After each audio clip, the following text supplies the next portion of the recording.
Welcome back folks, and hope you're still having a lovely day. And this month I'll be showing you how to create a lawn.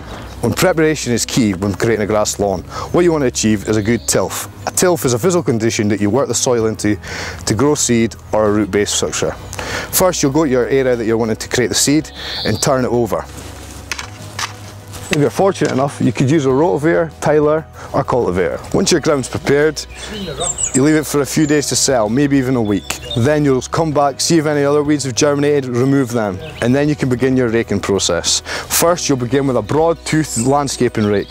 This is to remove the stones and roughly level the area you're going to prepare. You rake in the same direction for the first rake, taking all the stones out of it in a rough level. You'll do this several times in different directions to remove all the stones and get a better level.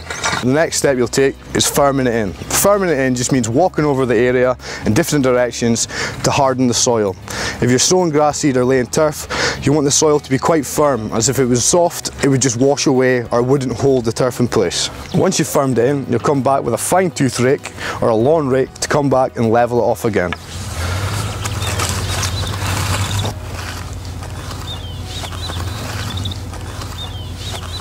Now you've created your fine tilth, it's time to make a decision how you're going to create your lawn. The first, cost-effective but a bit more patience and not an instant effect, is by sowing seed. When sowing seed, always try and get a general amenity lawn seed. This means it's got 5 or 4 different types of grass in it. A ryegrass, a bent grass for darker growth and stronger hard weight and stuff. This means you'll get a better last out of your lawn. I suggest that you use 10% more seed than the manufacturer's recommendation. This is due to birds eating it, wash away or just damaging off. When you have your seed, you're going to spread it by broadcasting it. Broadcasting it is when you throw it like this, spreading it right across your area, always making sure to well cover your area. You'll also come back with your fine rake and rake it in. This is to get the seed and soil to have more contact. If you don't get rain in a couple of days, which you'd be quite lucky to in Aberdeen, remember to water your seed in. The second option you have is to lay turf. Turf is a lot more costly option, but it's an instant impact and you'll be able to get on your lawn a lot quicker. You always start laying your turf at the edge or the corner of the area you've planned to do. First, always make sure that you're rolling the turf in the same direction. You don't want to have 2 different directions in the same area. There's 2 ways to connect your turf together. One way is butting the ends together, just like this. This is effective, but what can happen is you get drying out. What I would do is actually overlap the roll. So take it back this way, overlap it by just a small amount, take a knife or edging iron or spade and serrate right through the joint. This means that they'll both merge together.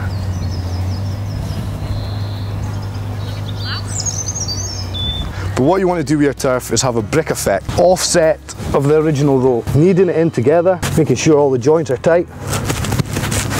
But your actual cut is going to be away from the original first cut, so that no cuts are all the same together, as you'll get a drying line. There'll come a point where the turf is maybe in a wide section and you'll have to work across it. The turf is very fragile and you don't want to walk on it, so you'll have to use a long board, longer than the roll of turf itself, to spread the weight. Once you've laid your lawn and you're happy with it, make sure that any exposed edge is protected by soil, as the air and sun will dry it out. Water your lawn in immediately after laying it down.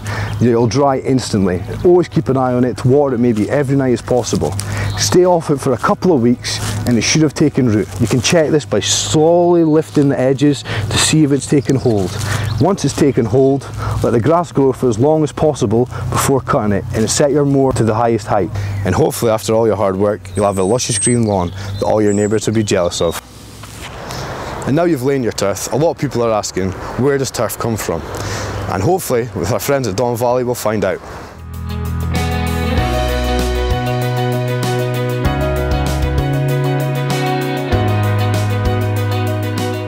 Thanks very much for inviting us along today, Alison. Not at all, Daniel. Thank you very much for coming out to see us. No problem. Fantastic. So how did the company start? The company started in 2001 as a farm diversification by Andrew and Duncan Allen. Originally it was a traditional farming business, but obviously they thought it was a good opportunity to venture into a new type of industry. So established in 2001, with the first harvest of turf being late summer 2002. Originally they started with 12 acres of turf, and now we harvest over approximately 250 acres. One of the things that really interested me was to sort of know the rough square meterage that you lift per year. Every year it varies slightly, but at the moment on average we harvest around 350,000 square metres of turf. That's the same square meterage as 50 professional football pitches. How much seed do you have to take in to do something like that? Around 100 tonnes, and that's made up of turf production and also sales to the amenity and agricultural markets. That's the same as 17 African bush elephants.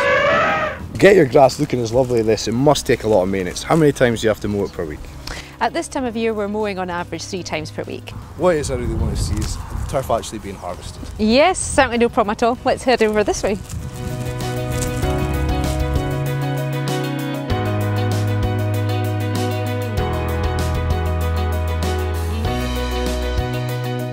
This is the part I'm actually looking forward to, actually harvesting the turf.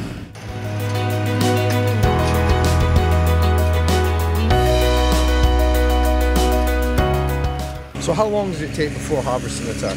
So on average it takes around 14 to 18 months to grow the turf and make it ready for harvest. So basically you've got the harvester over here, he's driving along and he puts the blade into the ground. There's an oscillating blade which basically cuts the turf, and then it goes up a conveyor belt, it's rolled, and then there is an automatic arm which lifts the roll of turf and puts it onto the pallet. So when you harvest your turf, do you store it? Not exactly. Our turf is all cut to order, so it's nice and fresh when you receive it. There are 2 ways. You can either come and collect it at the depot, or we can deliver it throughout the northeast of Scotland. So has this field been seeded? Yes, it has. This one was actually just seeded last week, to be honest.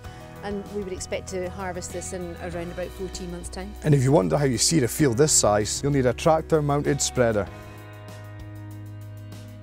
That was great, Alison, at Don Valley for a really fun and interesting day. And this time of month, it's really busy in the garden. And because of that, we've had to have 2 editions of the Council Gardening blog. Look out for the next edition. And remember, gardening is all about growing, so let's grow together.